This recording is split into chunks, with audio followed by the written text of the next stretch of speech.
তোমরা আমি এই লাইন দিতাম না, এই লাইন দিয়ে আমি মরছি আগে। ফুল দা ইডে মিডে চোখ কানা করছো, ফায়দা ইউটিউবারের ব্যবসা করছে আর আমার বড় বাস দিছে। এই দুঃখ বলার আর জায়গা নাই, কথা কন ঠিক না বেটে? এরপর কষ্ট হইতেছে, তুই কথা কইস না।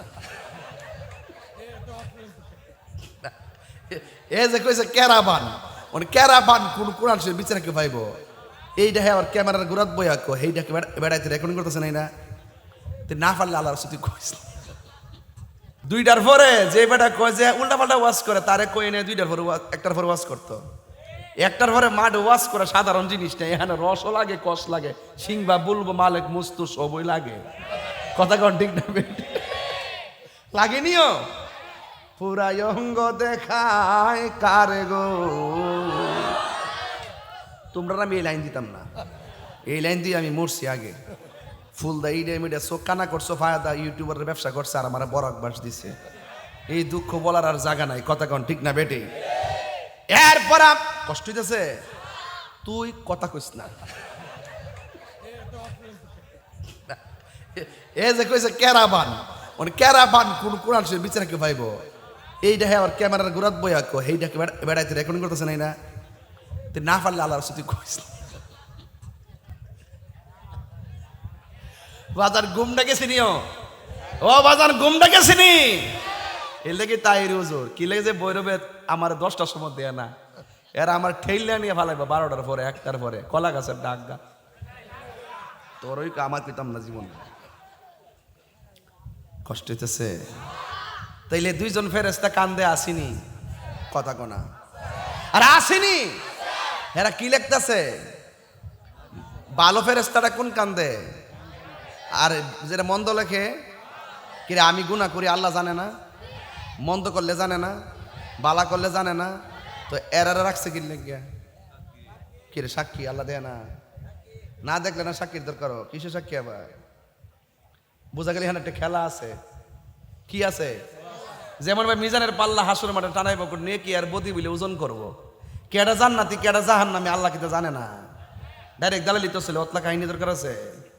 ডাইরেক্ট কেবল তুই জায়গা দুজক, তুই জায়গা বেহেস্তে লাইন ধরা দরকার আছে, 72 কাতার বানাবার দরকার আছে? ডাইরেক্ট সব ঠেলিয়া নিয়ে বাইরে নিয়ে ফেলা দেখ। মিজানের পাল্লা টানাইছি কি লেগিয়া, এই জন্য ওয়াজটা ধরছি। আমি শুনছি আমার এক ভাই বলছে আমারে গতকাল, কথা কইতাম নি, রাগ করতেন না তো? গতকাল আমারে কইছে এই গ্রামের ভিতরে আজানের আগে দুরুদ সালাম লইয়া ঠেলাঠেলি হয়েছে, এই জামালপুর। আমি পরিষ্কার কথা কই ভাই, আজানের আগে দুরুদ সালামরা এটা নবীর উপরে দুরুদ সালাম। সব জায়গাত কাহিনী করেন, এই জায়গাতে যদি কলম ধরেন তাহলে আপনার ইজ্জতও থাকতো না, আপনার ইমানও থাকতো না। রসুল বলছেন জাহান্নামের উপরে যখন পুল সিরাত, কি কষ্ট হইতেছে আপনারা?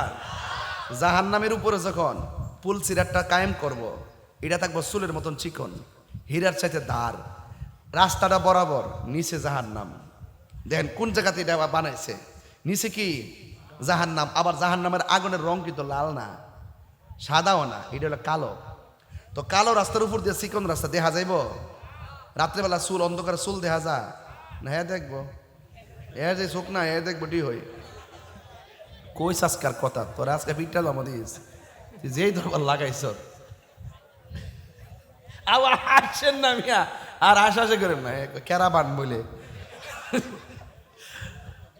এ শুনেন কিও, রাতের আন্দারের মধ্যে গীতা ইয়া চুল দেখা যাব, হ্যাঁ কবে লাইট টিপ দিলে দেখা যাব, এ যে বেচরা লাইট টিপ সারা এমনি দেখা যাব।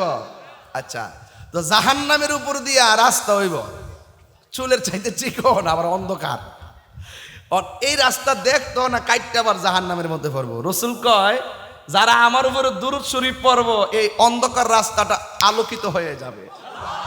আমার পোলা পান্ডিকে জুড়ে কর সুবহানাল্লাহ বলেন। দুরূদ শরীফ পড়লে লাভ আসেনি?